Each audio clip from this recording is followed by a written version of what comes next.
Henry sees red. Henry found life boring at the works. The men worked hard to make him better, but it seemed ages before he was ready.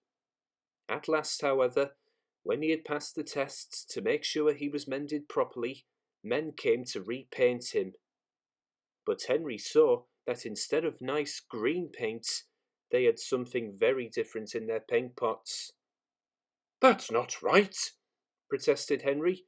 "The Fat Controller wants me to be green with red stripes, not red all over like tomato sauce."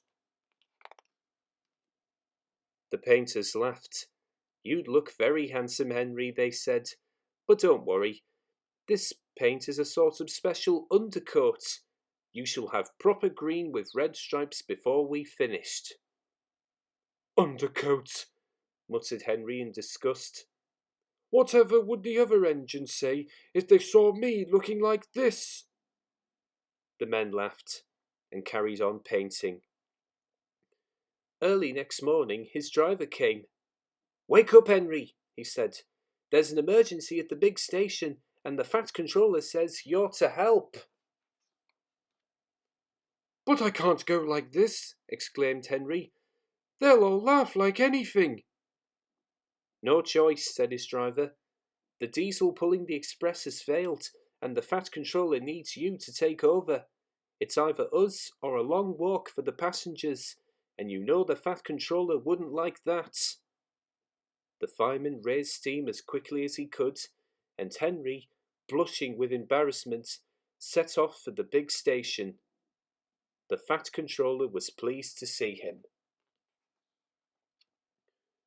"I feel so silly looking like this," complained Henry. The Fat Controller laughed. "You do look unusual, Henry," he agreed. "But you have helped me out of a very awkward situation, so don't worry about it." But Henry did worry.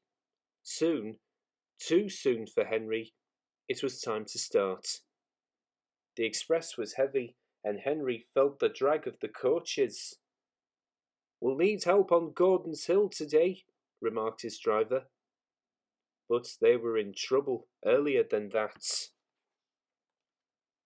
As they approached Edward Station, the brakes went wrong on the last coach of the train, and they had to stop and uncouple it.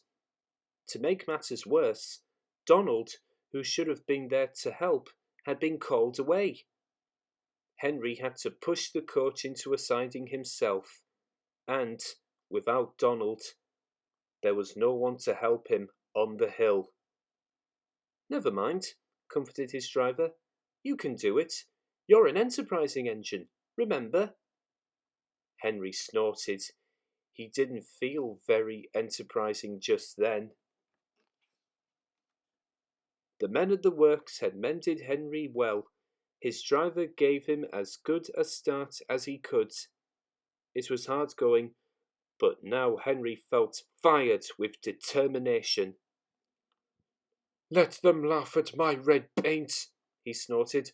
"I'll show them." Slowly he struggled upwards. "I can do it!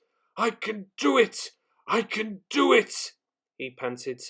"Oh dear, will the top never come?" Then suddenly, there it was.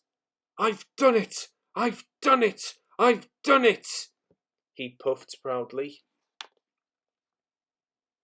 After that it was much easier, and they reached the other railway quickly.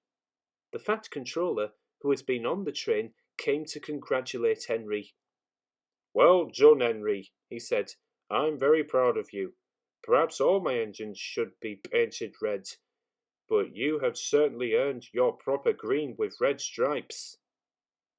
Which, of course, is just what Henry got. And when he at last returned to the shed, there was a warm welcome for Henry the Green Engine.